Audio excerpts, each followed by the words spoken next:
gemeter Bu, nggak biasa ada kamera. Biasanya nggak dikamerain. Assalamualaikum warahmatullahi wabarakatuh.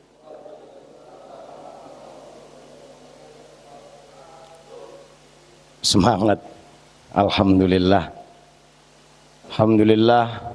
Wassalatu wassalamu ala Rasulillah wa ala alihi wa sahbihi wa mawalah, amma ba'dah. Qala rabbi shrah li sadri wa yassir li amri wahlul 'uqdatam min lisani yafqahu qawli.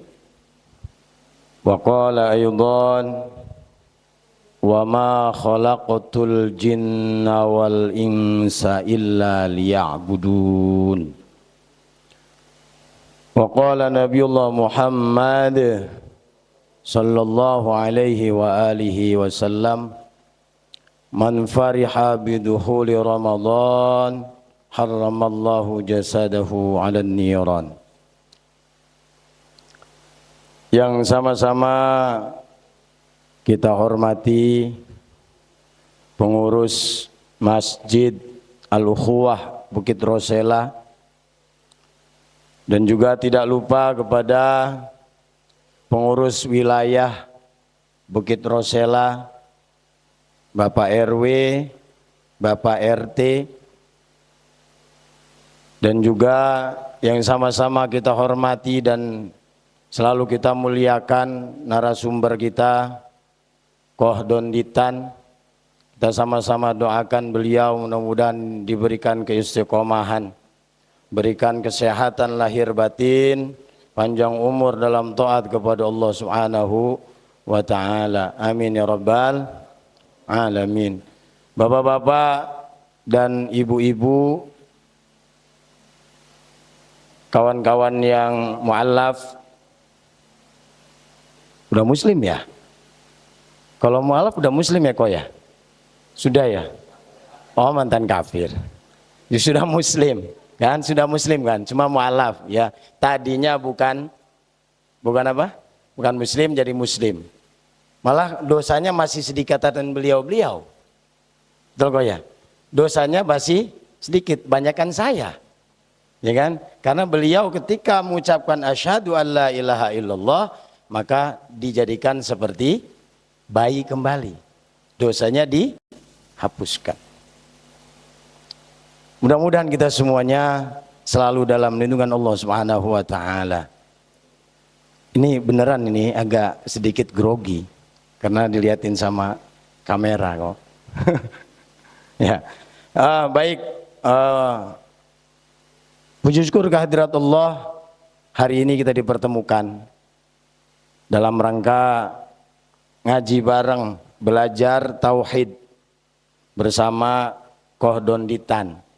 Nanti sama-sama kita ambil ilmu beliau. Saya yakin beliau nggak pelit dalam ngasih ilmu. Ini adalah nikmat dari Allah yang harus selalu kita syukuri. Dan a'dhamun ni'am, nikmat yang paling besar adalah nikmat iman wal Islam. Salawat beriringan salam semoga Allah limpah curahkan kepada junjungan alam Nabiullah Muhammad sallallahu alaihi wasallam, pada keluarganya, para sahabatnya, dan kepada seluruh umatnya. Mudah-mudahan kita termasuk ke dalam golongan umat beliau yang akan mendapatkan syafaatul udma di yaumil qiyamah kelak. Bapak dan Ibu yang saya hormati, Allah Subhanahu wa ta'ala menciptakan jin dan manusia tidak lain untuk beribadah kepada Allah Subhanahu wa ta'ala, sesuai dengan ayat tadi, wa ma khalaqatul jinna wal insa illa liya'budun.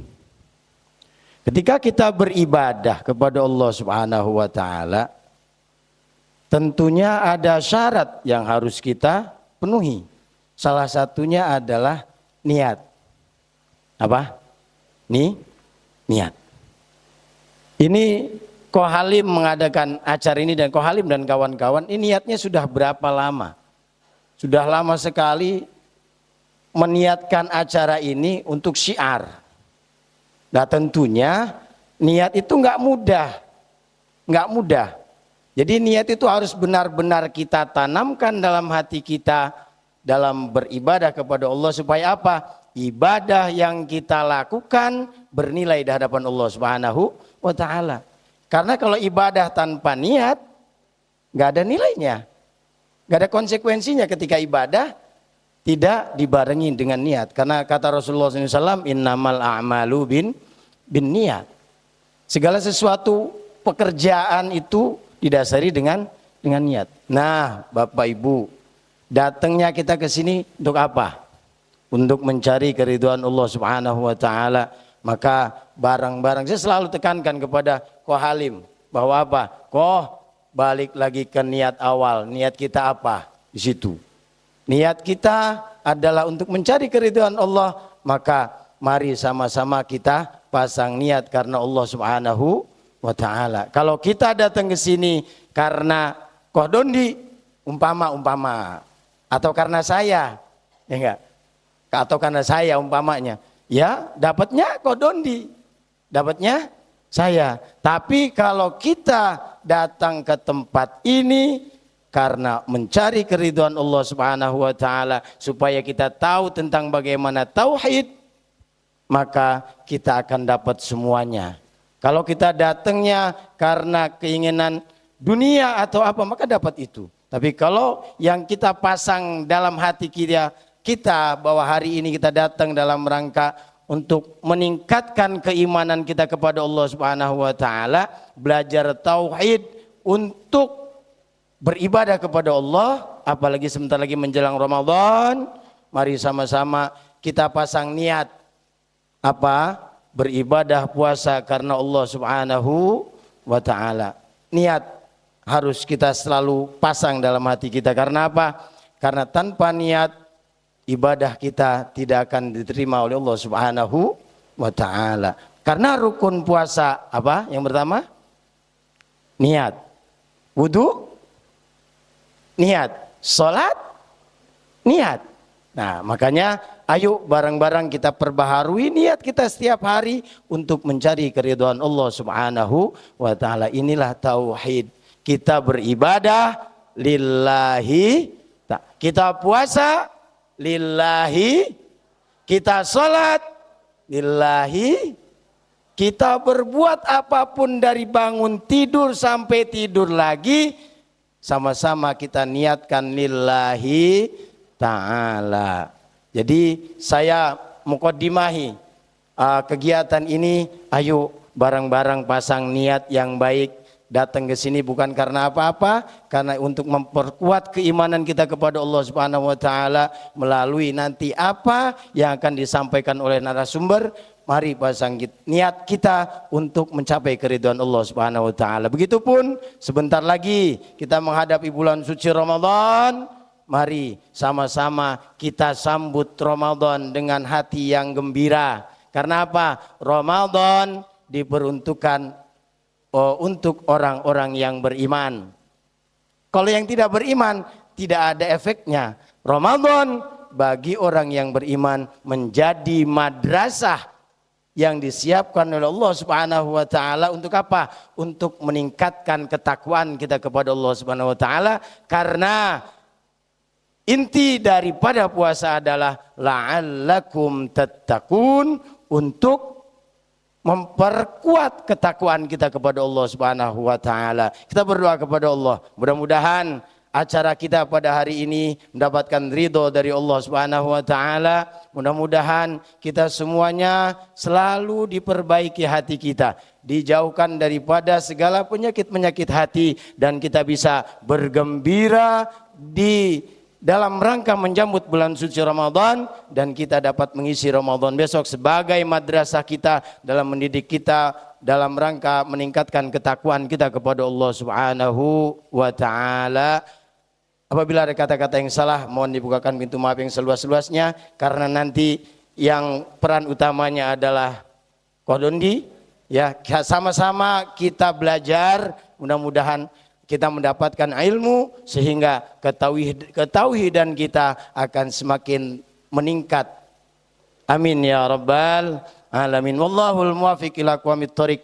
Wal afu minkum. Assalamualaikum warahmatullahi wabarakatuh.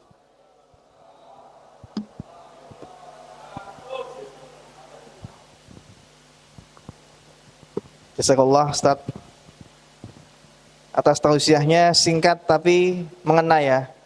Jadi terkait dengan konsekuensi atas niat, konsekuensi dan nilai atas niat yang insya Allah nanti mungkin akan diterjemahkan lebih dalam lagi, lebih gamblang lagi oleh narasumber kita Koh Donditan, yang dalam waktu dekat mungkin insya Allah kita persilakan Ustadz Koh Donditan, dan akan dimoderatori oleh Koh Halim selaku moderator.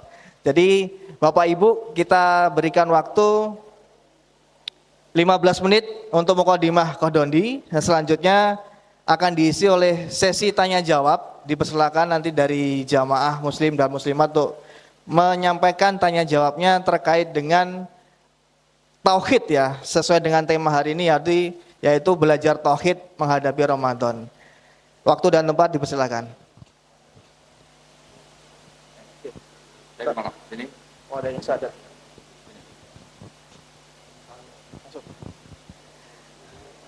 Oke, sebagaimana pesan dari Koh Halim, mungkin diawali season kali ini dengan syahadat ya. Syahadat ada salah satu dari calon saudara kita yang akan menyatakan syahadat masuk Islam. Alhamdulillah, insya Allah kita saksikan bersama dan akan kita doakan mudah-mudahan kita semua bisa senantiasa istiqomah untuk menjalani agama ini.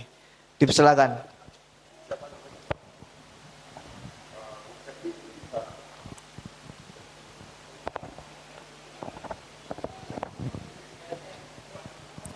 Di sini ya, benar ya. Kualim enggak? Silakan ya.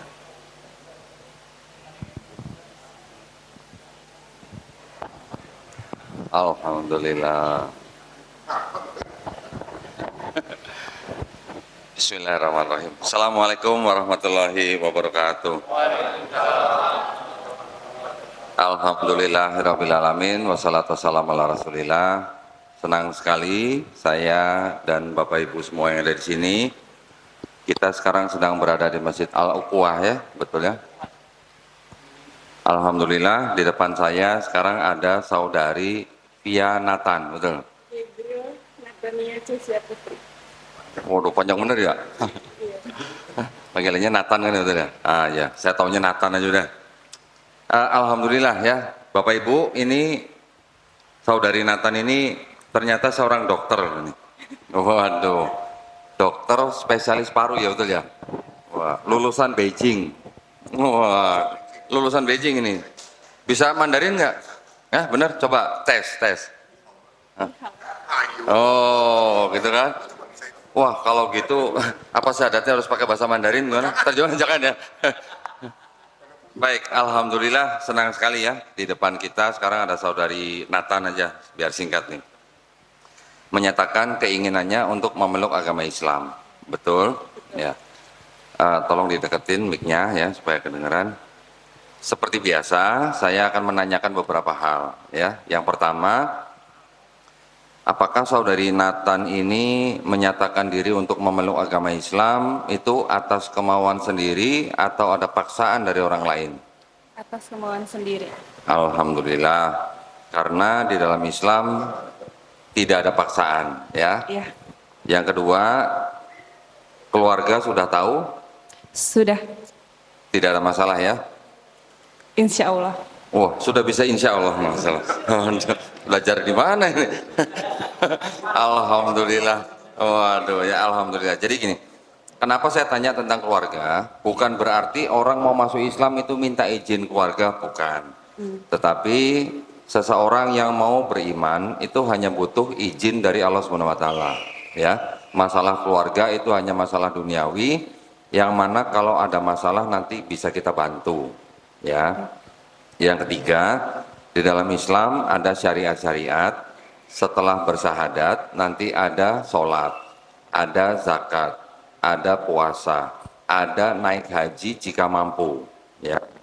Apakah saudari Nathan berjanji untuk berusaha sebaik-baiknya melaksanakan syariat-syariat tersebut? Mau.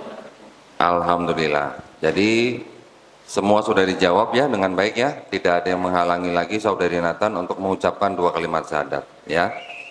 Sekarang ikuti kata-kata yang akan saya ucapkan dalam bahasa Arab. Nanti kita lanjutkan dengan terjemahan bahasa Indonesia. Ya. Tangan kanannya tolong telunjuk kanan diangkat ke atas sebagai simbol tauhid. Ya. Mic-nya tolong lebih didekatkan lagi. Bismillahirrahmanirrahim. Asyhadu Asyhadu alla ilaha alla ilaha illallah illallah wa asyhadu wa asyhadu anna anna Muhammadan Muhammadan Rasulullah. Rasulullah. Aku bersaksi Aku bersaksi tiada Tuhan tiada Tuhan selain Allah, selain Allah, dan aku bersaksi dan aku bersaksi Nabi Muhammad Nabi Muhammad adalah adalah utusan Allah. utusan Allah. Alhamdulillah. Takbir. Takbir. Takbir. Alhamdulillah. Alhamdulillah.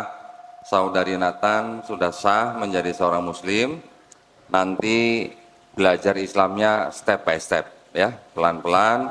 Ada dari Garda Mualaf, ada dari MCIP. Kalau dekat dengan MCIP nanti bisa ke MCIP, atau kita nanti juga bisa kirim guru privat ke rumah.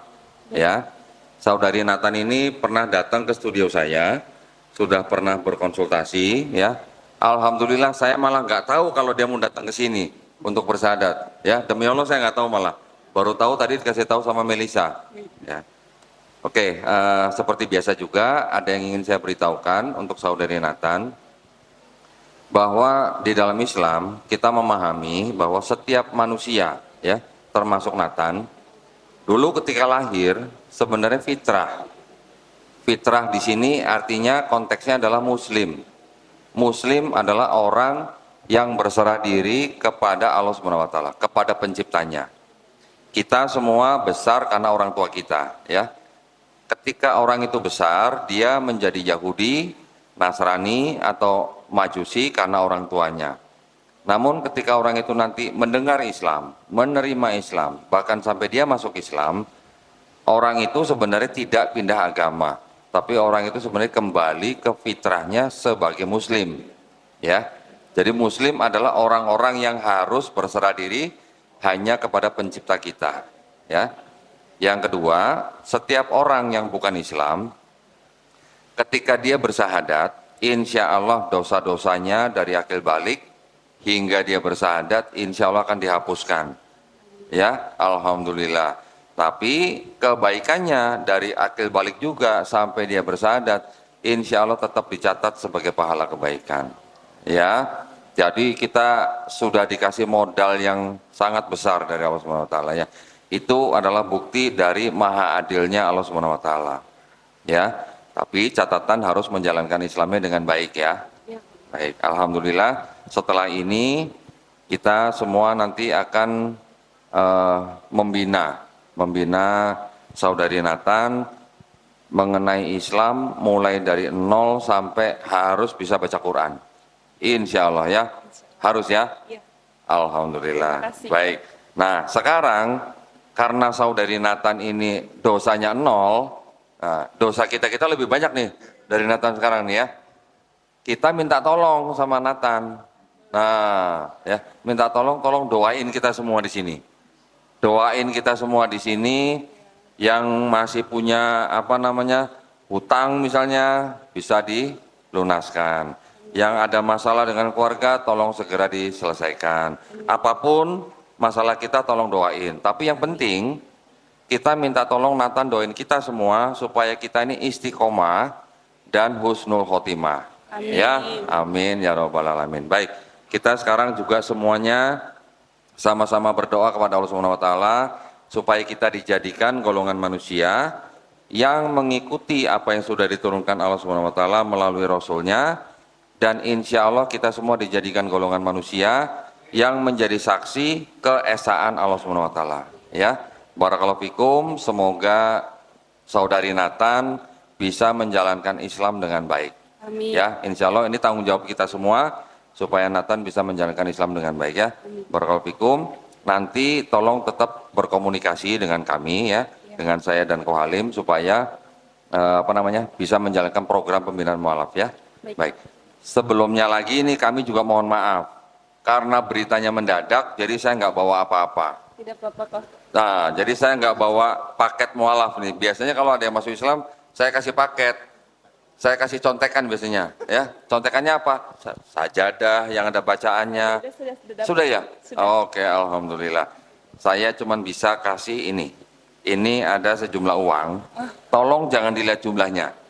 Nanti mau diapakan saja silakan. Mau disodakokan lagi silakan. Tapi ini adalah kewajiban kami untuk memberikan kepada orang-orang yang baru masuk Islam. Uang zakat ini memang diperuntukkan salah satunya untuk orang yang baru masuk Islam. Orang itu mau kaya, mau miskin, tolong diterima dengan baik. Jangan dilihat jumlahnya, tidak sampai 2 miliar, tenang aja, ya. Saya terima ya, Po. Terima Ya. kasih banyak. Barakallahu fikum, ya, semoga bermanfaat. Mau disodakokan lagi juga silakan, ya. Itu saja. Terima kasih banyak atas perhatiannya, Bapak Ibu yang dimuliakan Allah Subhanahu wa taala sini. Kita lanjutkan dengan acara kita, ya. Silakan kembali ke tempat, ya. Alhamdulillah. Selamat, ya. Silakan.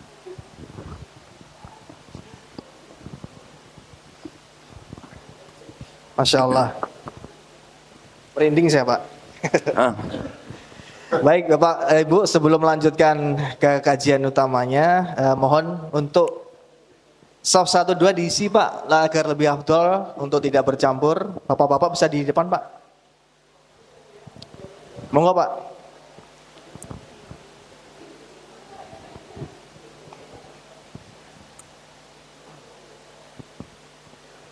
Baik, terima kasih. Walim.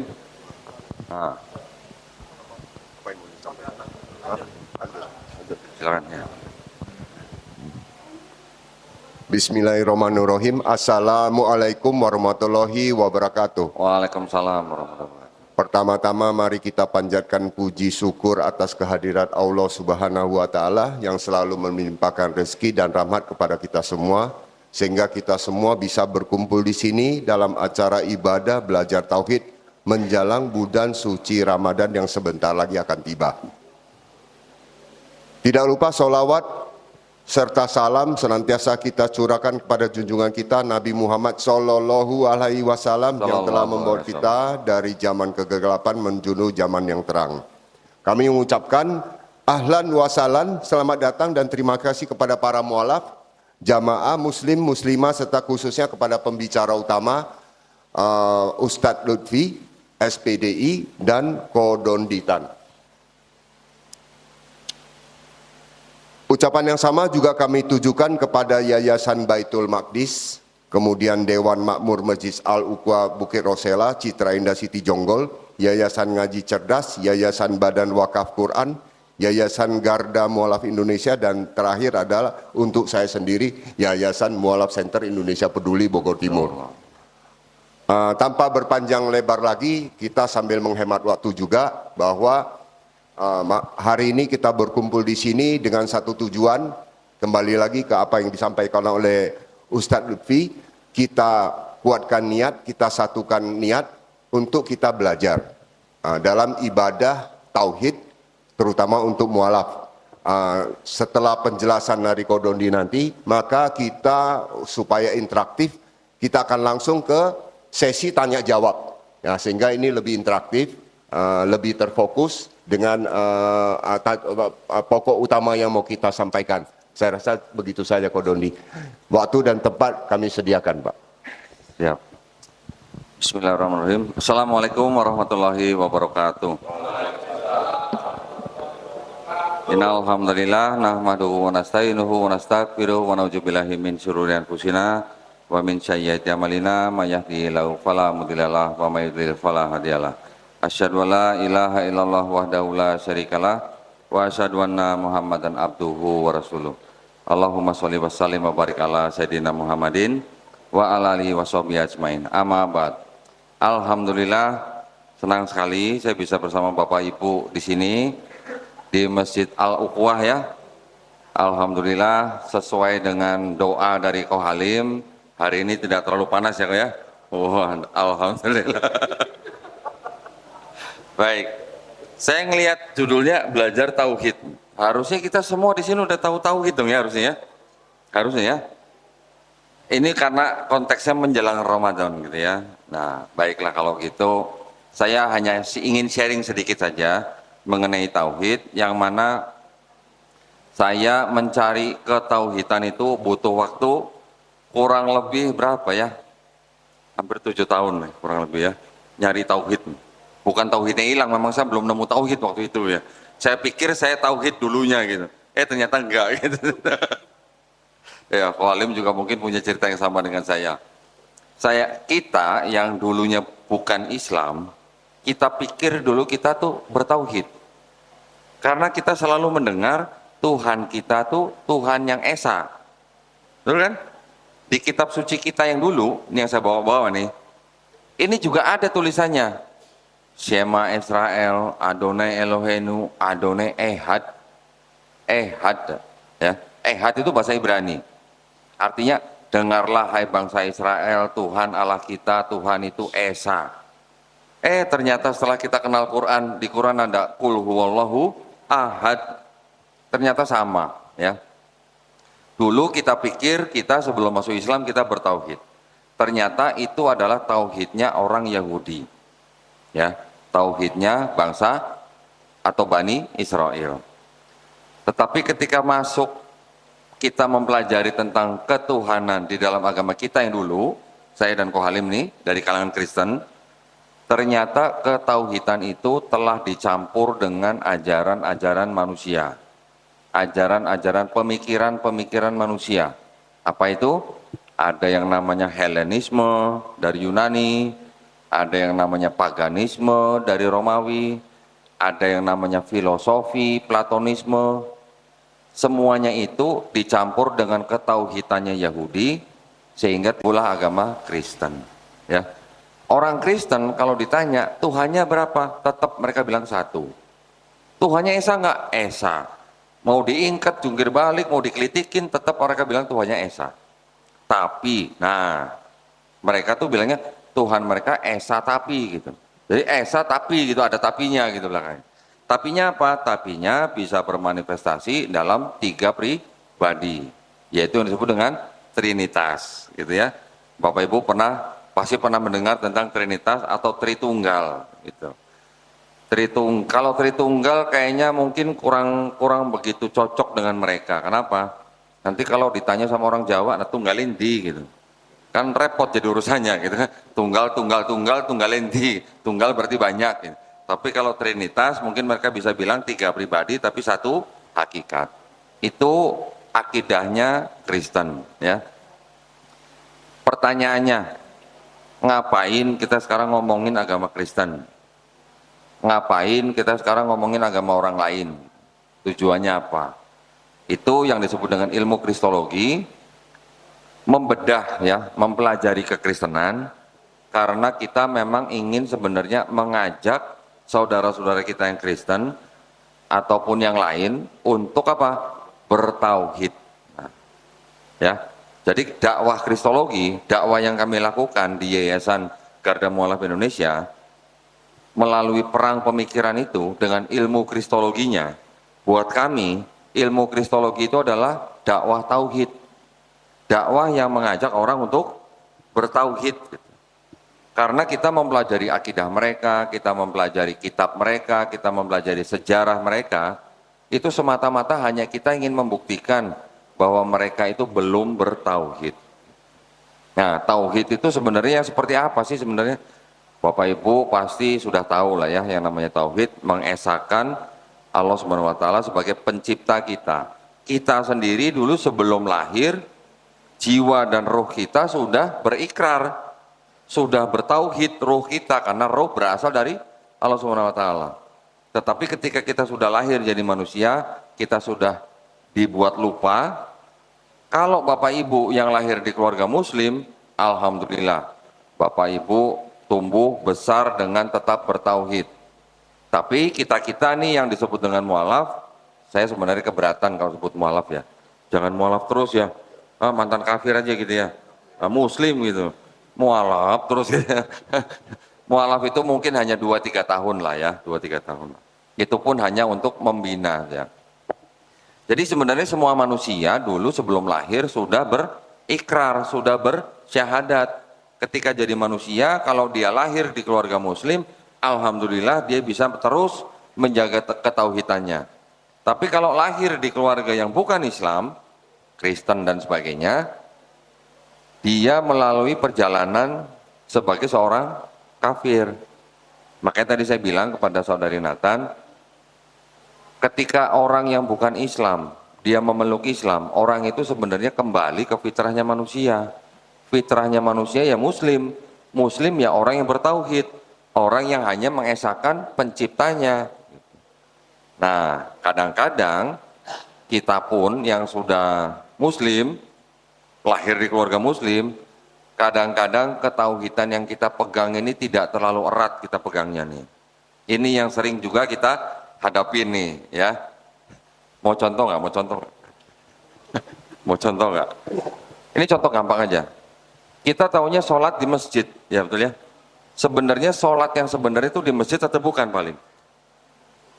Sholat yang sebenarnya pasti di masjid. Terus kalau di luar masjid, kalau sampai kita minta pertolongan kepada orang lain, ya, misalnya nih ya, naudzubillah munjalik nih, sampai ke seorang dukun misalnya. Terus iya kana budunya itu kemana gitu? Iya kana budu, wa iya kana sta'innya kemana? Berarti sebenarnya inti daripada sholat kita itu sebenarnya bukan di masjid aja, tapi ketika kita keluar masjid, kita harus bisa menjaga yang namanya iya kana budu, wa iya kana sta'in. Kalau kita bisa menjaga satu kalimat ini saja, ya, yang ada di dalam bacaan Al-Fatihah kita, sebenarnya kalau kita bisa menjaga kalimat ini dan kita melakukan mengamalkannya, itu kita sedang bertauhid.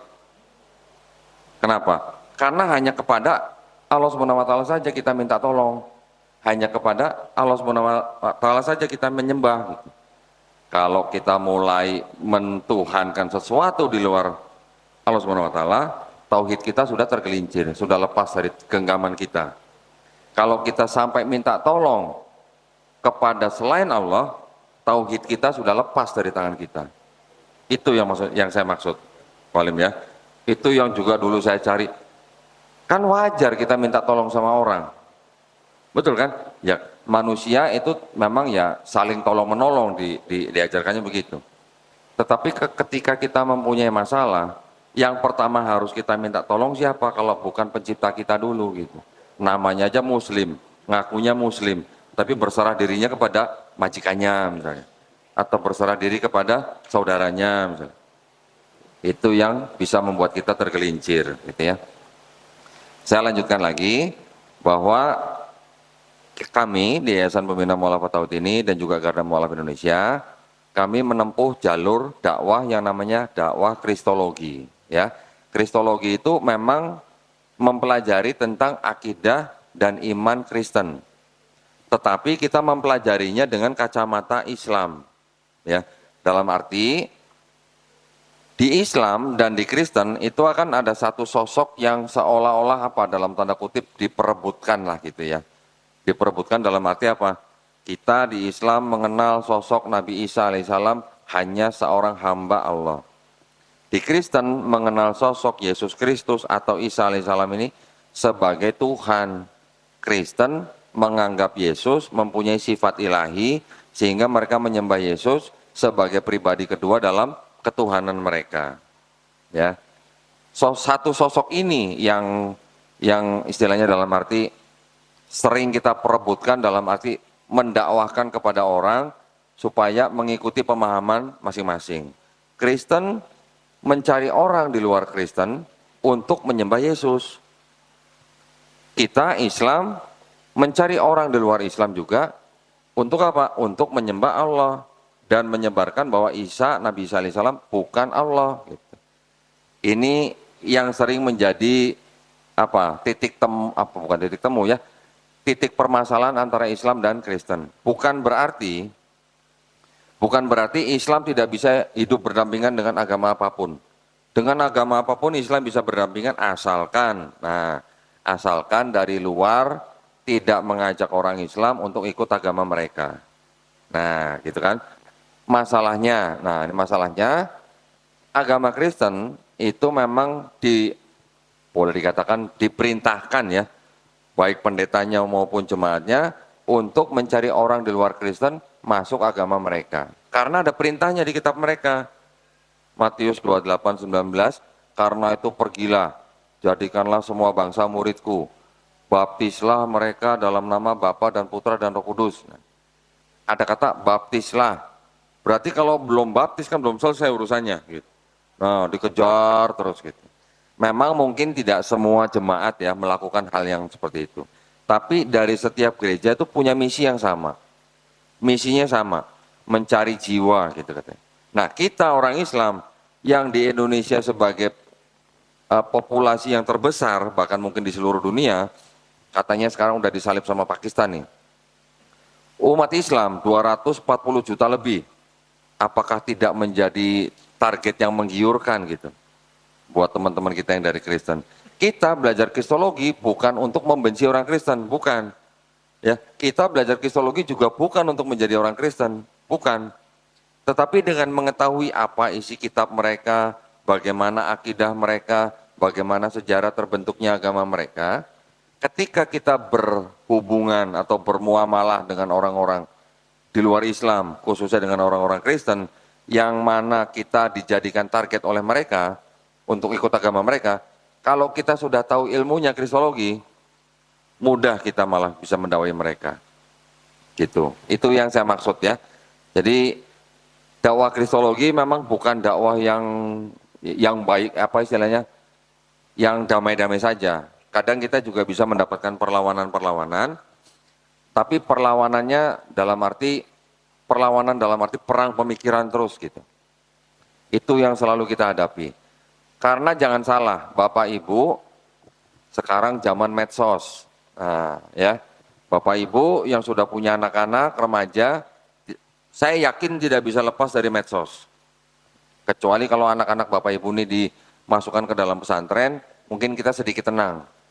Tapi kalau anak-anak kita sekolah di sekolah umum, yang namanya medsos ini kan bisa berguna tapi juga bisa berbahaya. Berbahayanya apa?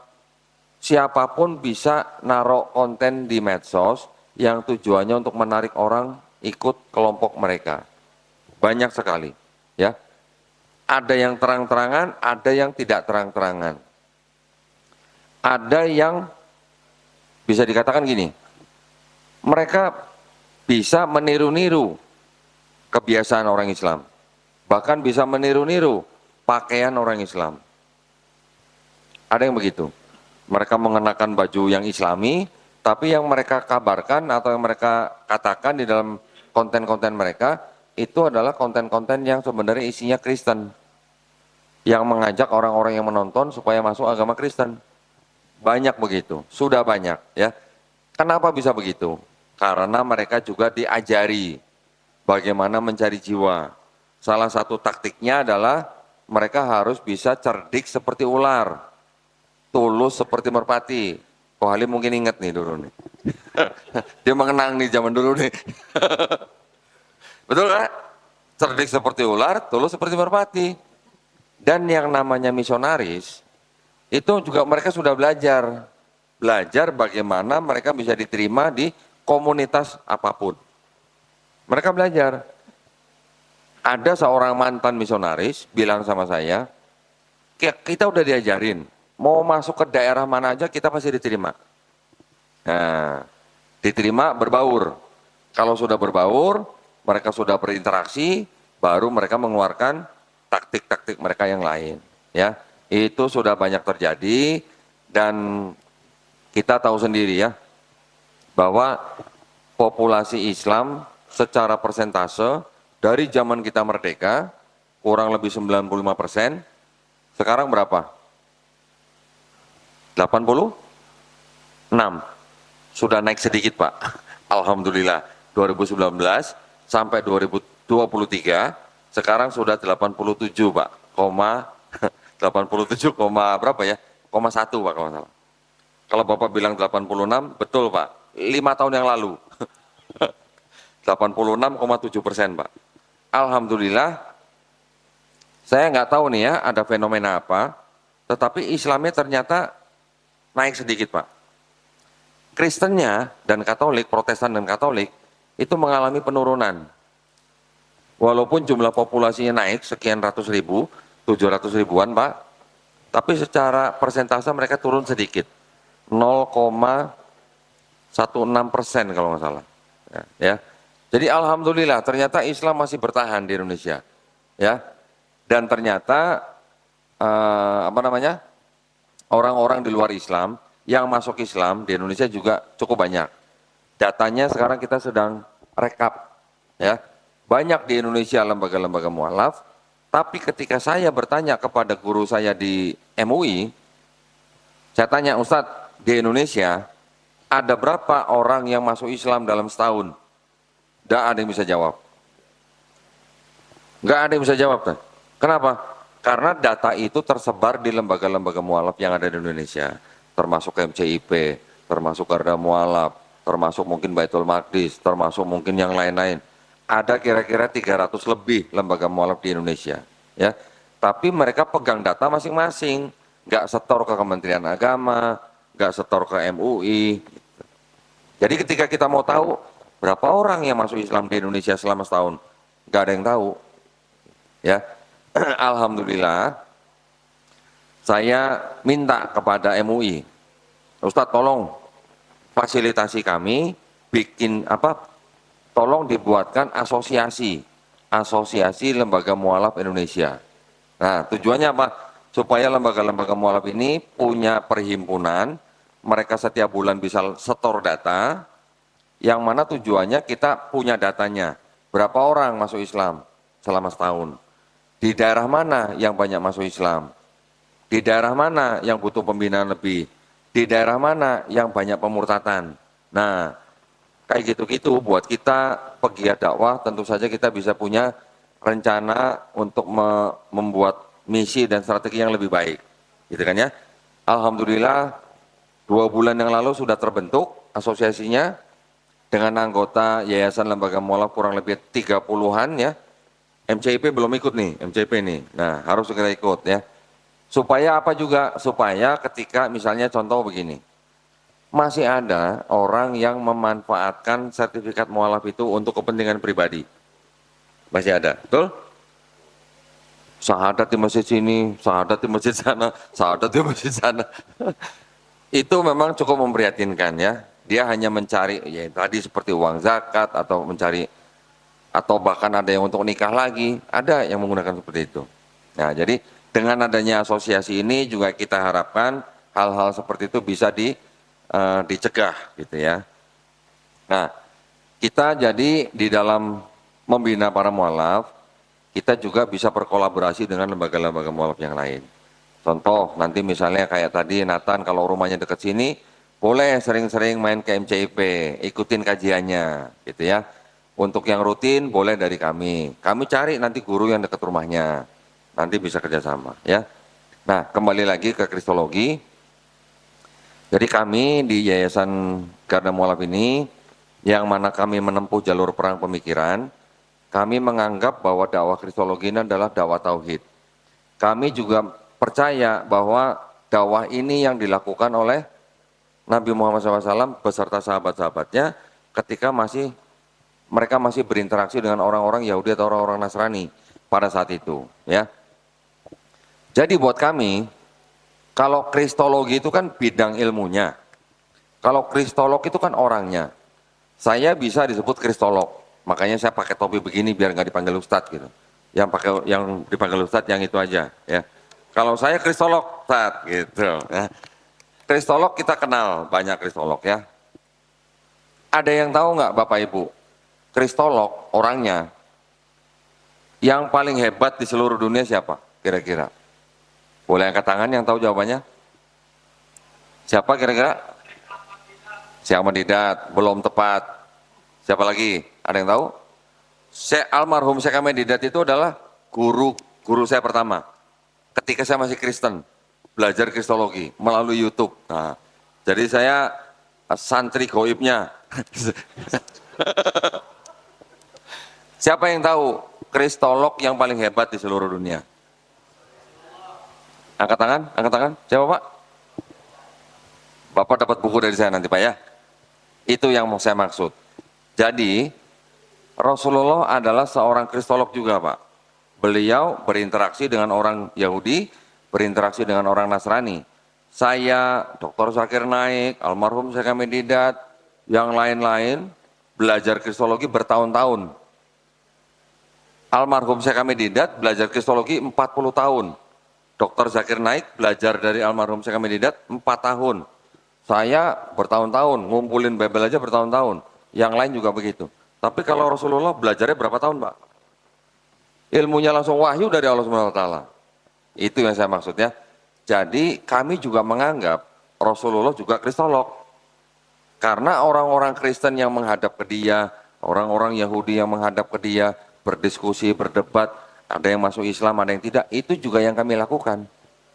Saya juga sekarang hampir tiap hari menerima tamu, baik yang dari kalangan Kristen maupun yang dari kalangan Islam. Loh kok Islam? Ngapain datang ke Kodoni?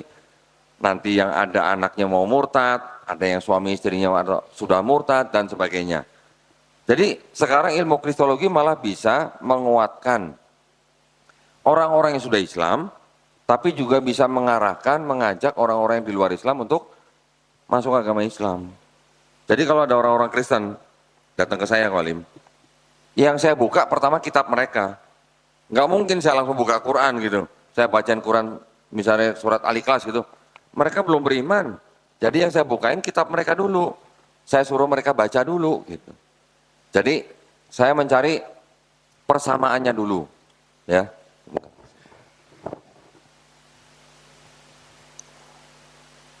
Saya mencari persamaannya dulu antara Quran dan kitab mereka.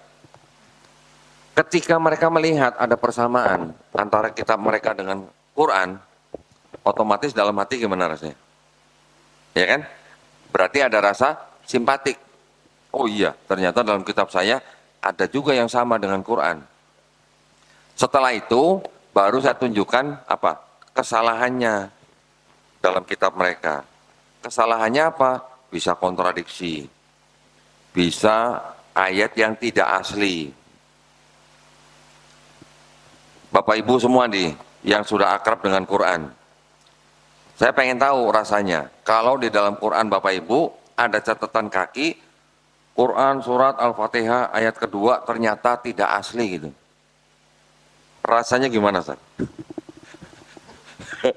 Bisa bayangin nggak? Rasanya gimana? Nah, itu juga yang saya tunjukkan kepada mereka di dalam kitab mereka. Kitab mereka yang mereka tidak pernah baca, ada catatan kaki, ayat ini pasti tidak asli. Itu yang saya lakukan. Reaksinya macam-macam, ya. Nanti ada yang baca begini, mukanya diem aja gitu ya. Habis itu ditutup, dia nangis. Nangis, ada yang nangis setelah baca seperti itu. Saya tanya, Mbak kok nangis kenapa? Dia bilang, berarti selama ini saya dibohongin gereja ya. Bukan saya yang bilang, saya bilang. Yang bilang kitab ini sendiri. Gitu.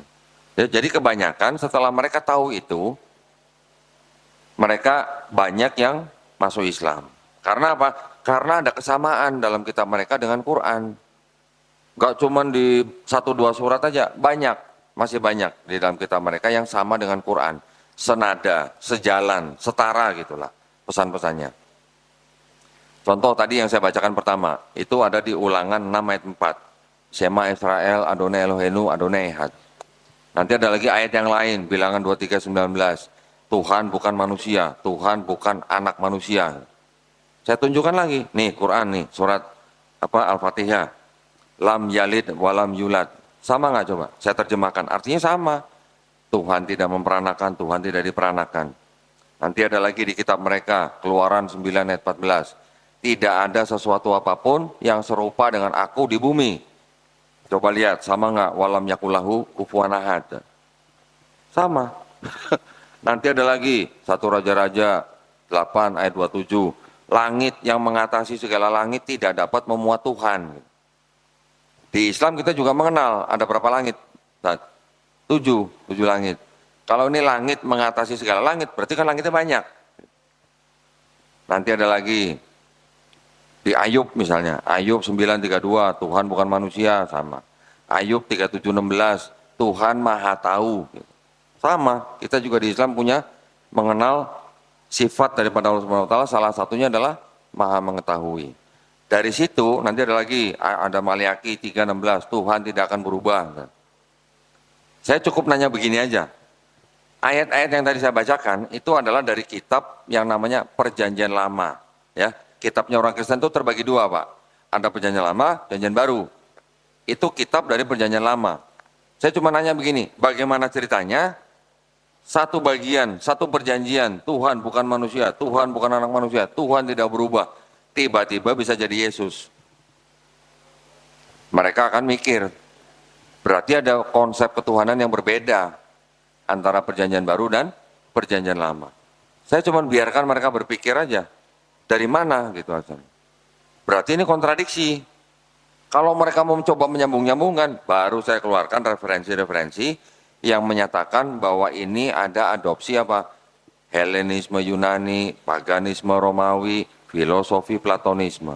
Nah, setelah saya tunjukkan semua, saya serahkan kepada mereka. Silakan. Silakan berpikir, Islam begini, Kristen begini. Itu yang disebut dengan ilmu kristologi, ya. Alhamdulillah dari dakwah yang kami lakukan, sekarang mungkin boleh dikatakan kami sedang menuai hasilnya. Ya. Tadi pagi ada anak muda jauh-jauh terbang dari Banjarmasin, naik pesawat pagi-pagi, turun di Cengkareng ke tempat kita, datang hanya untuk bersahadat, selesai sahadat pulang lagi Banjarmasin. Saya bilang ngapain jauh-jauh ke sini cuma sahadat? Memang di sono nggak ada masjid gitu? Masjid banyak di sono kan? Tapi dia bilang apa? Kok kalau saya sahadat di sono, di masjid salah satu masjid sana, pasti nanti nyampe ke keluarga saya. Keluarga saya pasti tahu, nggak lama pasti tahu. Nanti ada lagi perempuan jauh-jauh terbang dari Kudus ke tempat saya, hanya untuk sahadat. Alasannya sama. Ada pemuda dari Medan, ada yang dari Pematang Siantar, terbang ke Jakarta hanya untuk sahadat, pulang lagi. Mahal juga kalau gitu ya, musahadatnya, ongkosnya, tiketnya.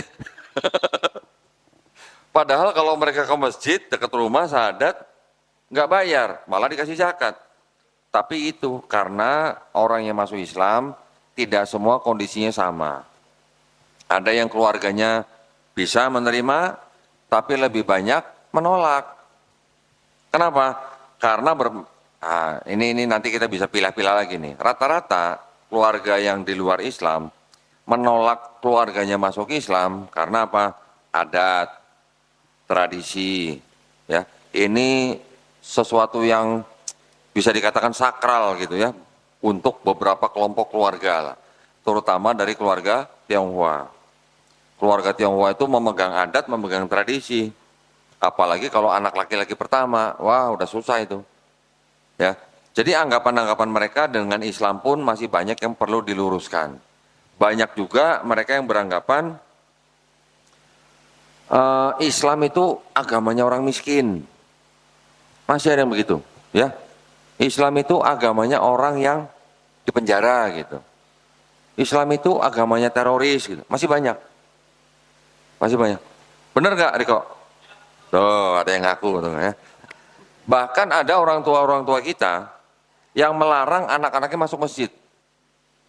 Jangan sampai ya kamu ketemu Pak Ustadz gitu. Ada yang begitu. Jadi nggak boleh ketemu satu fee berarti. Masih ada yang begitu. Karena apa? Karena ketakutan-ketakutan mereka. Ketakutan-ketakutan itu dari mana? Ternyata itu adalah peninggalan penjajah Belanda. Penjajah Belanda dulu ketika menjajah Indonesia membagi masyarakat menjadi 3 golongan. Golongan pertama, golongan orang-orang bangsa Eropa. Golongan kedua, orang-orang Asia Timur Jauh, Cina, India, Arab gitu. Golongan 3 paling rendah, bumi putra. Jadi golongan yang tengah, kalau untuk ikut agamanya orang yang golongannya di bawahnya, gengsinya pasti ada. Mereka merasa mereka bukan golongan mereka. Itu kan sesuatu yang memang sengaja dibuat Belanda untuk memecah belah bangsa Indonesia gitu sebenarnya. Ya. Alhamdulillah Islam tidak mengajarkan seperti itu. Di dalam Islam tidak kenal rasis, di dalam Islam tidak kenal diskriminasi. Semua orang mempunyai hak dan kewajiban yang sama, dan orang Arab tidak lebih baik daripada orang non-Arab. Orang non-Arab juga tidak lebih baik daripada orang Arab. Yang lebih baik dari mereka adalah yang bertakwa. Nah, jadi dengan ketakwaan kita lah kita mencari ridha Allah, kita mencari kedudukan yang mulia di sisi Allah, supaya kita bisa menjalankan perintahnya, menjauhi larangannya, termasuk nanti di bulan Ramadan. Di bulan Ramadan ini biasanya ada dua tipe orang menghadapi Ramadan nih, biasanya nih. Ada yang begini, alhamdulillah sebentar lagi Ramadan nih, alhamdulillah sebentar lagi saya bisa numpuk pahala nih gitu. Yang golongan pertama begitu. Nanti ada golongan kedua yang begini, ya elah bentar lagi puasa lagi nih, waduh nggak bisa ngerokok lagi nih bentar nih. Benar nggak begitu? Ada nggak yang begitu?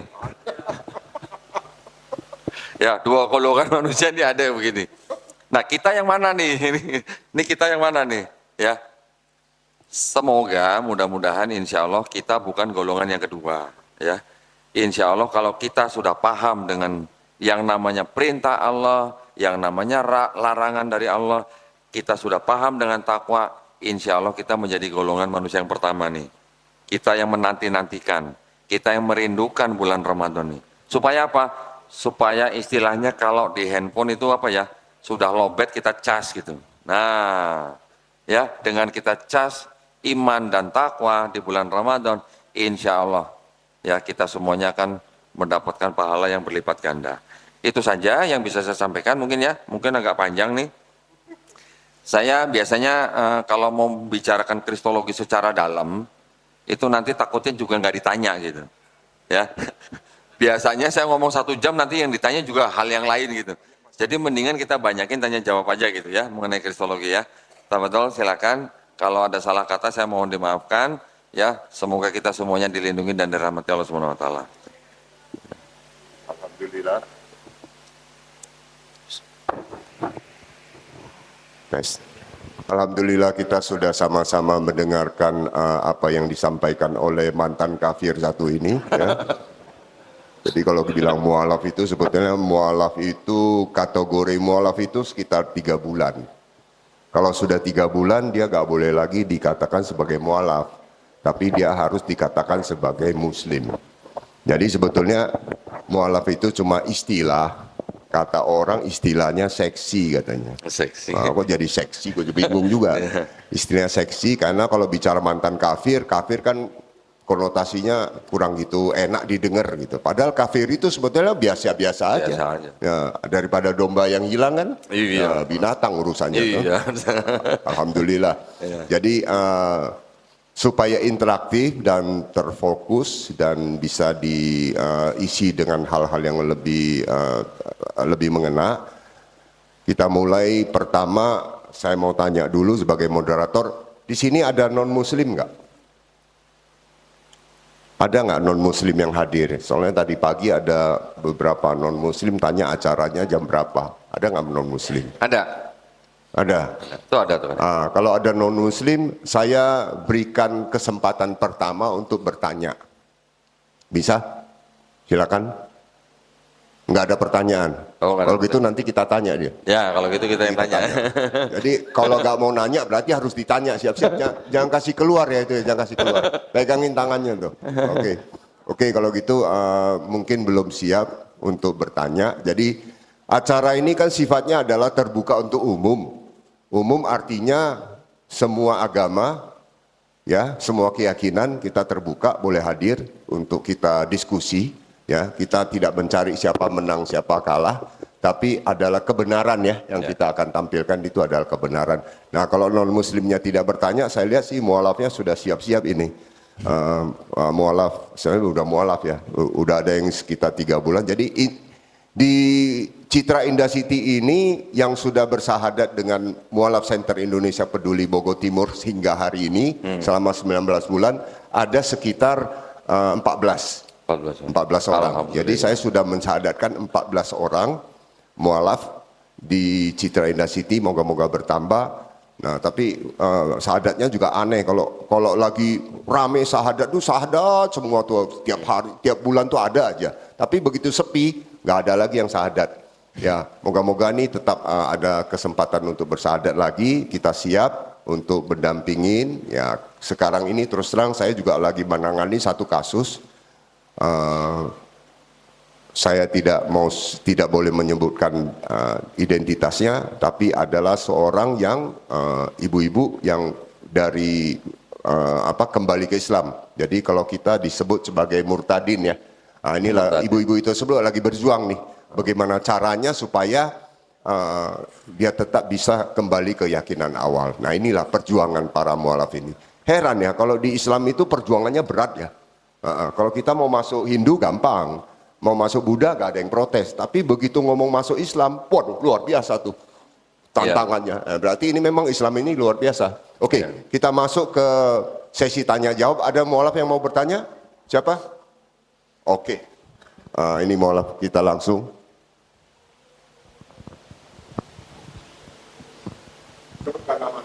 Oke. Bismillahirrahmanirrahim. Assalamualaikum warahmatullahi wabarakatuh. Waalaikumsalam. Nama saya Muhammad Arif Johan Wuntu. Jadi saya tidak hilangin marganya. Ya. Saya orang tua saya dari Manado. Ya. Dulu agama saya itu adalah Kristen Protestan. Oke, saya mau tanya ke Ko Dendi nih. Dengan seiring waktu yang berjalan sampai saat ini, di mana setiap tahun itu kita tahu Alkitab itu ada banyak melakukan revisi, ya. Jadi untuk para orang-orang Kristen itu bagaimana dia bisa menentukan atau mengetahui Alkitab mana yang masih asli gitu? Alkitab mana yang masih asli? Iya. Pertanyaannya salah, Pak. Oh gitu? Nggak ada Alkitab yang asli, nggak ada, Pak. Ya, maksudnya mereka tuh biar tahu tuh yang mana yang asli sebenarnya, karena setiap tahun kan berubah-berubah, ya. Dan ini saya juga pernah ngalami dulu, saya pernah buka di Alkitab itu, saya nggak tahu ya kejadian lama atau perjanjian baru ya, tapi saya pernah baca bahwasan babi itu diharamkan, gitu. Tapi sekarang saya cari udah nggak ada. Nah, gini Pak. Nah, ini kebetulan nih, kalau Bapak nanya tentang babi ini ya.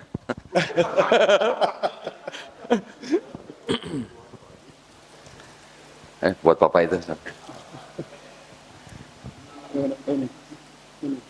Ini mumpung nanya nih soal babi nih, saya tunjukkan aja langsung barang buktinya nih Pak. Jadi saya bawa barbuk nih Pak. Nggak Bapak itu, tadi yang menjawab Rasulullah. Nah, tadi. Alhamdulillah. Saya jadi kayak tukang buku ya, bawa buku. Kayak sales ya.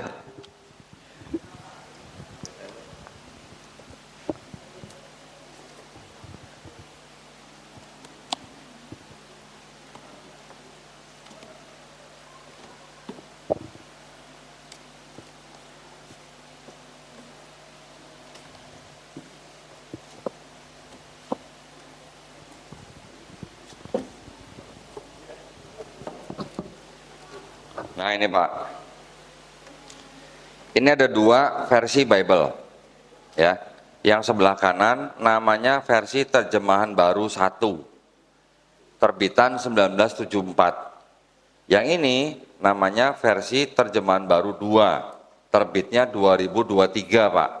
Ini belum lama nih Pak, masih baru nih ya. Yang di sini ada ayat bunyi begini Pak. Imamat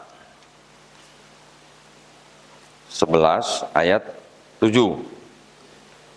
Saya bacain atau siapa yang mau bacain? Jangan pakai bismillah Pak ya.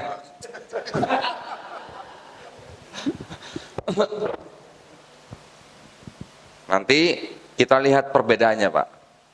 Sama-sama LAI loh Pak. Nah, yang ngeluarin LAI juga. Oh Bapak mau baca silakan. Kamu yang baca. Kamu kan bekas orang Kristen. Oh, tahu. Oke. Oke. 11 ayat 7 Pak, yang kuning-kuning itu Pak. 11 ayat 7 ya, imamat.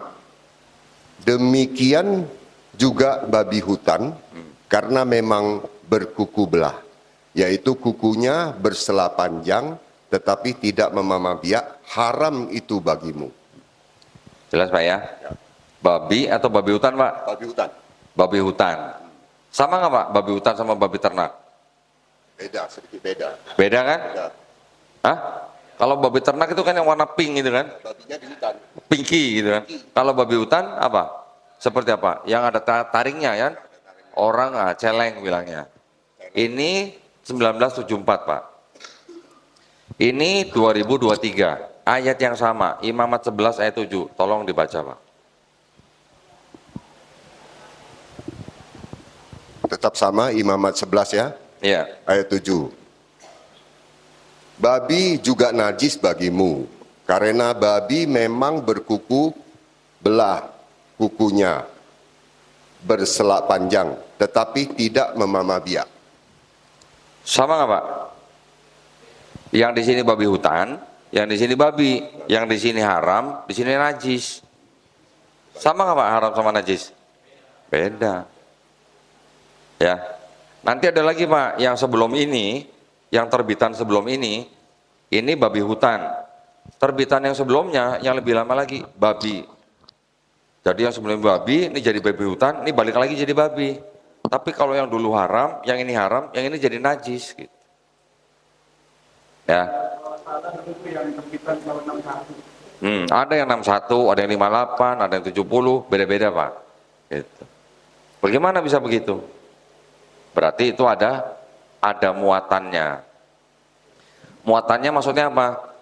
Karena ketika di perjanjian lama itu hukumnya jelas, ya Pak ya. Ada hukum Taurat gitu Pak. Ada babi haram, ikan yang nggak boleh dimakan itu ikan yang tidak yang harus bersisik dan bersirip. Kalau tidak bersisik dan bersirip, ikan itu nggak boleh dimakan. Burung macam-macam, burung-burung yang nggak boleh dimakan juga macam-macam. Ada burung lak-lak, ada burung kuntul gitu Pak. Saya punya, cuman sayang saya nggak bawa nih Pak. Wah kalau pesanan saya bawa kemarin tuh. Tulisannya kuntul gitu Pak, tahun 70. Tahun 58, kuntit gitu. Sensor gitu Pak. Ya, nah yang seperti itu bagaimana mau dibilang asli gitu kalau Bapak tanya yang mana yang asli. Nah, ya. Jadi ini kan juga terjemahan Pak. Ini bukan teks aslinya. Kalau Quran, Bapak mau pergi kemanapun, Qurannya pasti ada teks bahasa Arabnya, betul Pak? Nah, ada teks bahasa Arabnya, baru ada yang ada terjemahannya, ada yang tidak. Gitu kan gitu. Jadi ketika terjadi sesuatu, mungkin kita nggak tahu maknanya, kita kembalikan ke teks aslinya. Ya, tapi kalau begini gimana nggak ada teks aslinya, semuanya terjemahan gitu. Jadi kalau mau dikatakan ini sebenarnya bukan kitab suci, ini kitab terjemahan Pak namanya Pak. Dan judulnya aja terjemahan baru. Gitu Pak ya. Yang lain ya? Silakan. Cukup, yang lain? Cukup, ada? Nah, ini juga mantan kafir nih Pak nih. Mantan kafir. Alhamdulillah, tapi sholatnya Masya Allah nih. Luar biasa. Luar biasa nih anak muda, ya. Alhamdulillah.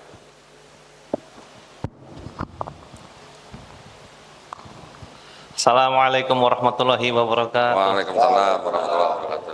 Pak Dondi, sebelumnya saya seorang pengikut Yesus Kristus. Sekarang saya udah dicap sebagai domba yang tersesat. Tapi alhamdulillah saya menganggap diri saya sebagai tetap mengimani Isa Al-Masih atau Isud Masiho atau Yesus Kristus atau Jesus Christ, peace be upon him. Alhamdulillah Pak Dondi, saya udah jadi muslim, berusaha menjadi yang taat ya Pak Dondi, alhamdulillah. Ya. Nah ini saya ada pertanyaan Pak Dondi, kira-kira gimana dengan keadaan saya? Misalnya saya kan udah muslim, bapak saya Nasrani, ibu saya Konghucu atau Buddha. Jadi saya lahir dalam keluarga yang multi agama, Kodondi. Kira-kira gimana tindakannya harus saya lakukan kepada keluarga besar saya? Karena kalau saya kasih Al-Quran, pasti kan nggak bakal mempan ya. Mereka kan nggak bisa baca bahasa Arab. Tapi di satu sisi, mereka juga mungkin belum terlalu mendalami kitab mereka gitu. Oke. Syukran Kodondi. Baik, alhamdulillah. Saya koreksi dulu dikit ya. Saya koreksi dikit ya. Tadi dia bilang dulu saya pengikut Yesus gitu. Salah. Dulu bukan pengikut Yesus, dulu pengikut Paulus. Oh iya. Justru yang pengikut Yesus kita. Oh, Masya Allah. Ya, orang Islam yang ngikutin Yesus. Ya, koreksi sedikit. Oke, sekarang bagaimana seorang yang sudah masuk Islam di keluarga yang belum Muslim? Kalau kepada orang tua kandung nih ya, kita harus bisa menunjukkan perubahan. Nah, perubahannya apa? Kalau dulu sebelum kita masuk Islam, kita sudah sayang dan hormat kepada orang tua kita, setelah masuk Islam, kita harus kelihatan lebih sayang dan lebih hormat kepada orang tua. Itu orang tua kandung dulu ya.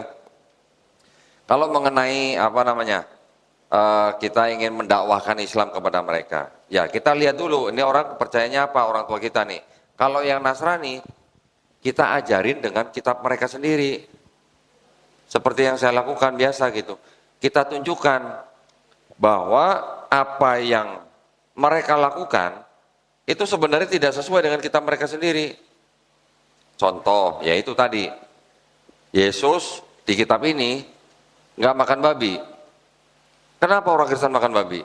Nah, contoh itu contoh kecil, ya. Mereka ngikut siapa? Orang Kristen, mereka kebanyakan makan babi karena mereka ngikut gereja. Oh, gereja ngajarinnya dari mana? Karena di dalam kitab ini yang disebut dengan Paulus bilang apa? Karena hukum Taurat itu sudah dibatalkan dengan matinya Yesus di atas kayu salib, makanya semua makanan halal. Semua makanan halal. Nah, kalau babi buat orang Yahudi makanan bukan. Gitu, ya. Salah satu yang gampang. Kemudian di sini Yesus misalnya juga sunat. Ya kan? Ada ayatnya. Lukas 2. Kemudian Yesus di sini juga sholat. Sholatnya sujud lagi. Sampai nungging-nungging gitu ya. Ibaratnya gitulah. Orang Kristen yang sunat ada, tapi alasannya karena kesehatan, bukan karena ngikutin agamanya. Yang sujud ada, tapi sedikit sekali. Ortodok juga sujud ya. Rata-rata tidak sujud, mereka tepuk tangan di gereja, joget-joget kan, pakai live musik kan. Terus kemudian apa? Yesus juga di Bible mereka sendiri puasa 40 hari. Kita Ramadan berapa hari Pak? 30 hari. Tambah Syawal berapa Pak? 6 hari. Ya tambah puasa sunat deket lah 36 sama 40 lah ya. Terus kemudian Yesus di sini juga dikafani. Kita orang Islam malah kalau mati dikafani. Orang Kristen gimana? Masuk peti, pakai baju pengantin, ya kan? Di make up, taruh Bible di sini, gitu. Nanti taruh apa lagi di sini. Jadi siapa yang ngikutin Yesus sebenarnya? Itu kalau orang tua Kristen, ya kan? Kalau orang tua Konghucu, ya berarti kita kalau tidak menguasai agama mereka, kita ya tinggal bagaimana kita memamerkan akhlak Islam kepada orang tua kita. Sayangnya harus tambah-tambah, hormatnya harus tambah-tambah. Tapi kita tidak boleh mengikuti perintah mereka ketika mereka merintahkan kita untuk bermaksiat. Artinya untuk berbuat musyrik, ya, berbuat syirik gitu misalnya. Tapi akhlak kita harus kita tunjukkan, Islam tuh begini loh mah, gitu misalnya. Salah satu contohnya. Kalau bisa sempat belajar Konghucu, lebih bagus lagi. Karena apa? Konghucu ajaran yang awal-awal itu juga sebenarnya tauhid. Mereka juga sujud.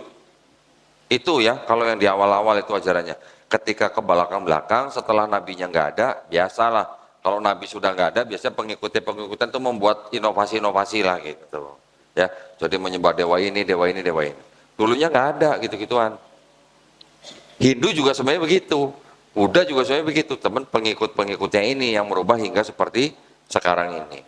Kira-kira gitu ya, Riko ya. Kalau untuk keluarga besar ya lihat-lihatlah orang ini orang Kristen atau bukan. Kalau Kristen senjatanya malah pakai ini. Karena saya kasih tahu ya Bapak Ibu ya, musuh terbesarnya orang Kristen itu sebenarnya ini. Walaupun mereka setiap minggu bawa ke gereja begini, tapi mereka nggak tahu isinya.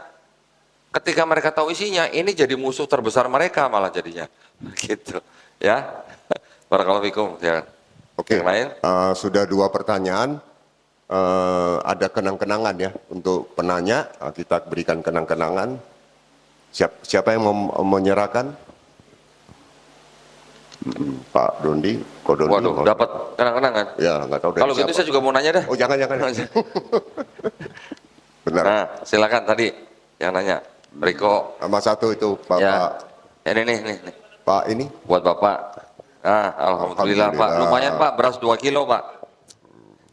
Oke. Silakan. Ketiga ya. Oh, kalau ketiga dapat hadiah nggak Mas? Udah habis hadiahnya? Oh. Udah habis Mas hadiahnya Mas? Itu cuma pancingan doang. Pancingan. Bismillahirrahmanirrahim. Assalamualaikum warahmatullahi wabarakatuh. Waalaikumsalam warahmatullahi. Nama saya Andi Muhammad Sadli. Alhamdulillah saya dilahirkan dari keluarga yang Muslim. Saya pertama kenal dengan Ko Halim ini tahun 2023 karena ada salah satu warga kami di Bukit Damar yang ingin syahadat. Sudah berkomunikasi tapi setelah ini nggak jadi karena apa? Dia merasa dia itu Katolik tapi ketika dia melihat KTP-nya ternyata dia Islam. Seperti Bisa itu. begitu? Akhirnya tidak jadi saya ketemu dengan Ko Halim. Tapi alhamdulillah Allah takdirkan tahun 2024 ya Pak ya. Ada warga klaster kami yang bersyahadat dan alhamdulillah, kami kenal dengan Ko Halim ini.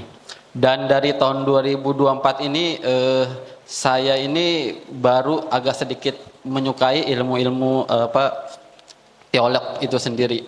Jadi yang ingin saya tanyakan, kami ini kan yang lahir dari kecil itu dari Islam, kita tahunya agama yang paling benar ya Islam itu sendiri. Dan selama yang kita pelajari ya seperti itu. Kita itu tidak pernah mengetahui bagaimana sih pandangan orang Kristen terhadap kita. Itu. Jadi dalam Al-Quran surat Al-Imran ayat 52 Bismillahirrahmanirrahim. Falamma ahsa Isa minul kufra qala man ansari ilallah qala al-hawariyuna nahnu ansarullah. Ketika itu Nabi Isa sudah terdesak oleh kekufuran Bani Israel, kemudian Nabi Isa itu berkata, siapa yang akan menolong kami? Maka qala al-hawariyun, kami adalah penolong kamu. Yang ingin saya tanyakan, dalam versi sejarah Kristen itu siapa sih Hawariyun itu sendiri? Siapa sih murid-murid Isa yang pembela-pembela Isa itu sendiri? Karena kan kalau selama ini yang kita mengetahui itu hanya pandangan menurut sejarah Islam. Dan kedua, itu yang pertama yang saya tanyain. Kedua, ada gak rekomendasi buku atau seorang kristolog yang orangnya bukan Muslim ya, maksudnya orang non Muslim yang menceritakan tentang sejarah Kristen itu sendiri. Yang ketiga yang ingin saya tanyakan, di negara Arab, di negara Mesir, Palestina, Jordan, itu mayoritas Kristennya itu ortodok. Dan otomatis mereka Natalnya tanggal 7 Januari, bukan 25 Desember seperti halnya di Indonesia. Yang ingin saya pertanyakan, kalau versi Islam itu sendiri, Isa itu kan lahir itu maksudnya muncul di dunia ini di daerah kawasan Jazirah Arab. Kenapa di negara Arab itu kebanyakan Kristennya itu ortodok ya? Seperti itu. Berbeda dengan Katolik dan Protestan. Kalau menelusuri sejarah lagi ke sana, ketika masa Utsmani yang benar-benar pro Utsmani ya ortodok, seperti itu. Mungkin itu saja sih. Terima kasih. Wassalamualaikum warahmatullahi wabarakatuh. Pertama. Mudah-mudahan ingat ya. Tadi kan Mas bawa Quran surat Ali Imran ayat 52 ya. Ingat nggak Mas Quran surat Ali Imran ayat 19? Inna dina indalahil Islam. Kalau ada ayat inna dina indalahil Islam, tadi Mas kenapa bilang Mas yakin bahwa Islam yang paling benar? Benar. Kalau inna dina indalahil Islam itu Islam yang paling benar atau Islam yang benar? Ridhoi Allah. Berarti Islam agama yang benar atau yang paling benar? Berarti ada lain yang benar. Nah, kalau nggak ada, berarti Islam yang paling benar atau yang benar? Yang benar, alhamdulillah. Ya, tolong kita sebagai orang Islam, kita harus berani ngomong bahwa Islam itu yang benar, yang lain salah. Berani nggak Pak ngomong gitu? Berani. Kenapa nggak berani? Orang agama lain pun mereka juga boleh-boleh saja ngomong agama mereka yang benar, yang lain salah. Kita juga punya hak yang sama. Ya, karena ada inna dina indallah Islam, kita nggak boleh bilang Islam yang paling benar. Islam harus yang benar, yang lain salah, gitu Mas. Ya, ini hanya sharing aja supaya kita sama-sama sefrekuensi. Terus tadi Mas nanyanya tadi apa? Hawariyun. Hawariyun itu kalau di Kristen itu yang disebut dengan murid-murid Yesus. Ya, ada 12. Kemudian yang satu berkhianat, namanya Yudas Iskariot. Kemudian digantikan oleh murid yang lain, tapi tetap 12. Oke. Tapi kalau kita membaca di dalam Quran dengan baca murid-murid Yesus yang ada di sini, boleh dikatakan gimana ya? Saya sendiri kan juga sudah punya banyak kritik ya terhadap cerita di sini. Yang saya maksud begini. Di sini diceritakan ketika Yesus mau ditangkap, Yesusnya kan bersembunyi di Taman Getsemani namanya. Ya. Ketika imam-imam Yahudi beserta tentara Romawi datang menangkap Yesus, itu murid-murid yang lain semuanya pada lari. Ya, di sini ceritanya lari semua Mas, nggak ada yang tinggal. Yang tinggal cuma Yudas Iskariot karena dia yang menunjukkan yang mana Yesus gitu. Dia menunjukkan kepada imam Yahudi yang itu Yesus, yang saya cium itulah Yesus. Gitu. Tapi yang lain, yang 11 lainnya semuanya lari gitu Mas. Berarti bisa nggak disebut pembela? Nah gitu ya, ceritanya sedikit berbeda. Terus kemudian begini lagi, di Kristen itu kan ada konsep bahwa Yesus mati di atas kayu salib karena untuk menebus dosa manusia, ya kan? Konsepnya begitu. Tapi kalau murid-muridnya lari, berarti murid-murid itu tahu nggak Yesus bakal mati di atas kayu salib untuk menebus dosa mereka? Kalau lari gitu. Berarti kan nggak tahu, gitu, ya. Jadi perbedaannya seperti itu. Terus salah satu murid yang disebut dengan Petrus juga ketika ditanya apakah kamu kenal dengan orang itu Yesus, Petrus menyangkal 3 kali. Petrus ini murid yang tertua, gitu, paling senior gitulah. Ya, jadi kalau untuk murid-murid itu di sini ada 12. Mungkin yang di dalam tradisi Islam juga kita mengetahuinya 12, ya, karena memang ya ada Israiliyat yang benar, ada Israiliyat yang palsu gitu. Itu yang pertama. Yang kedua tadi mengenai apa? Ortodoks. Nah, ortodoks itu kan memang gini.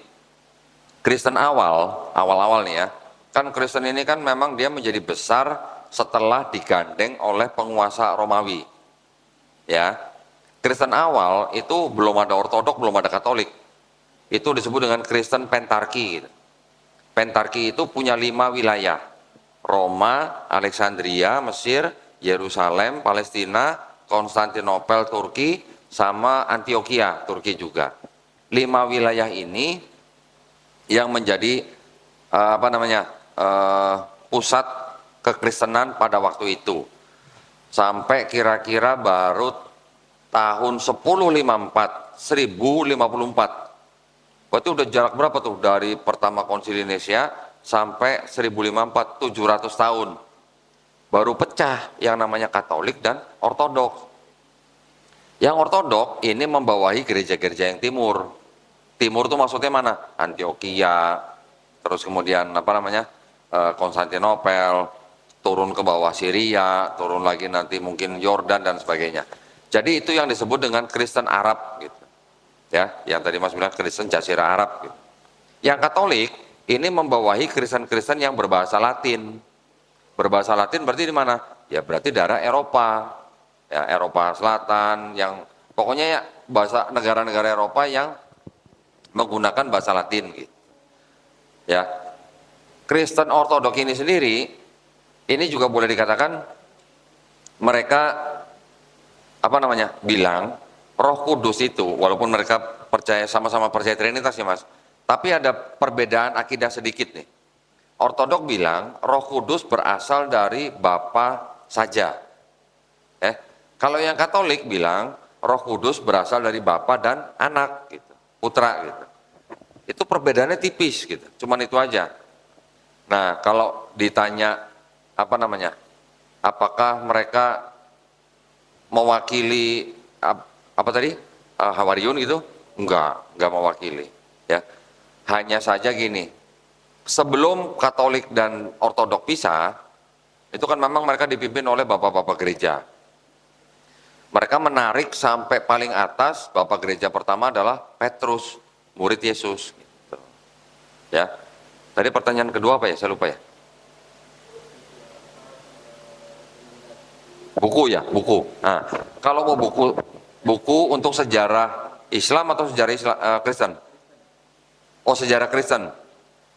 Sejarah Kristen kalau mau baca, cari buku Five Gospel. Ada yang bahasa Indonesia. Carinya di mana bahasa Indonesia? Hubungin kita. Karena kita yang mewarisi buku Five Gospel yang sudah diterjemahkan oleh almarhum Ustadz Insan Mokoginta. Pernah dengar? Belum pernah? Almarhum Ustadz Insan Mokoginta itu juga seorang kristolog, lebih senior dari saya. Ya, beliau menerjemahkan sebuah buku namanya Five Gospel, yang mana di dalam Five Gospel itu yang dikarang oleh Robert W. Funk dan Roy W. Hoover dan kira-kira 80 orang anggota kelompok namanya The Jesus Seminar. Mereka mencoba menganalisis yang di dalam 4 gospel ini kan ada Matius, Markus, Lukas, Yohanes. Itu benar nggak perkataan Yesus gitu? Mereka tambahkan satu lagi namanya Gospel Thomas. Jadi ada 5, makanya judulnya Five Gospel. Yang 4 masuk Bible, yang 1 nggak masuk Bible. Yang 4 ini, yang masuk Bible ini, itu jadi dianggapnya nama-namanya aja yang menulis bukan orang-orang yang bernama ini gitu. Bukan orang-orang yang bernama Matius, Markus, Lukas, Yohanes. Terus kemudian yang memberi nama itu adalah bapak-bapak gereja di abad kedua.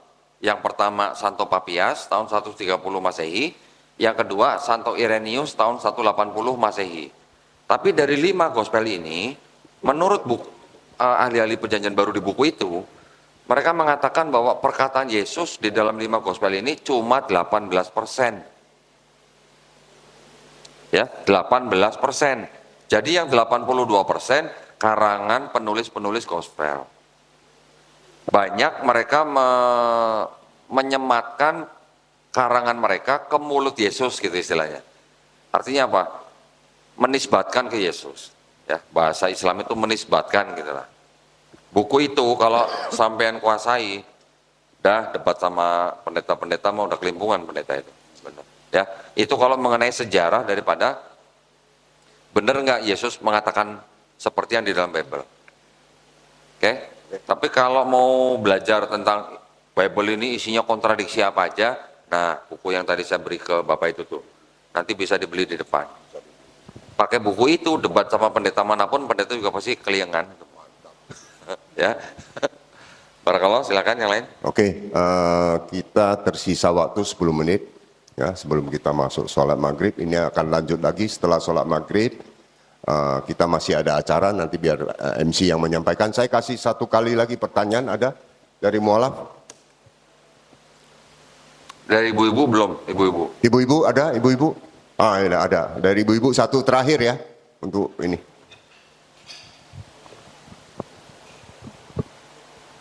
Assalamualaikum. Maaf ya. Kok saya mau tanya, doa Bapak kami sama pengakuan iman rasuli itu siapa yang mengajarkannya, Kong? Terima kasih. Assalamualaikum warahmatullahi wabarakatuh. Kalau doa Bapa kami itu kan ada di dalam kitab, Bu, ada di dalam Bible, ya Bu ya. Jadi menurut tradisinya orang Kristen yang mengajarkan doa Bapa kami itu ya Yesus sendiri gitu. Ya, tapi kalau pengakuan iman rasuli itu sudah dianggap bukan perkataan Yesus, tapi itu adalah pengakuan daripada pengikut-pengikut Yesus. Gitu. Tapi kalau mau dipastikan apakah itu perkataan Petrus atau perkataan Yohanes, belum tentu, Bu. Ya, karena pengakuan iman Rasul itu udah berapa tahun setelah Yesus nggak ada. Gitu, Bu ya. Bahkan saya pernah baca pengakuan iman Rasul itu malah boleh dikatakan sudah terpengaruh oleh penguasa Romawi. Ya, tapi ya itu masih bisa diperdebatkan lah itulah. Tapi kalau tanya siapa yang menulis atau mengarang, Bapak kami dianggap perkataan Yesus, kalau yang pengakuan iman Rasuli itu hanya pengikut-pengikut Yesus. Gitu, Bu ya. Baik, alhamdulillah, silakan. Oke. Cukup? Saya rasa cukup ya. Nanti kita lanjut lagi. Acara berikutnya apa ya? Tinggal nih MC. Saya serahkan ke MC.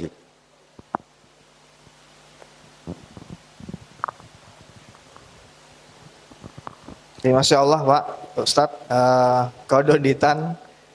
Jadi atas ilmu yang telah disampaikan, jadi para jemaah mungkin Bapak Ibu bisa nanti lebih mendalami dengan mengikuti atau follow dari channel-channel Kododitan dari tausiah beliau. Jadi apa yang menjadi concern terkait tauhid ataupun kristolog mungkin bisa lebih didalami di dalam channel dari Kodondi.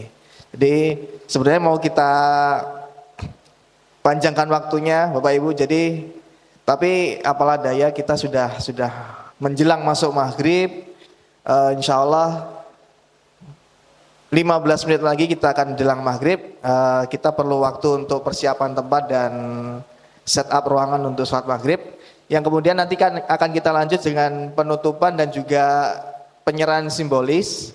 Ada bingkisan dari MCIP untuk semua mualaf yang hadir di sini, jadi mohon untuk tetap mengikuti agenda sampai dengan akhir nanti. Terima kasih. Sebelumnya kami sampaikan, jadi kita mau persiapkan tempat untuk adakan sholat maghrib berjamaah. Sementara itu, Assalamualaikum warahmatullahi wabarakatuh.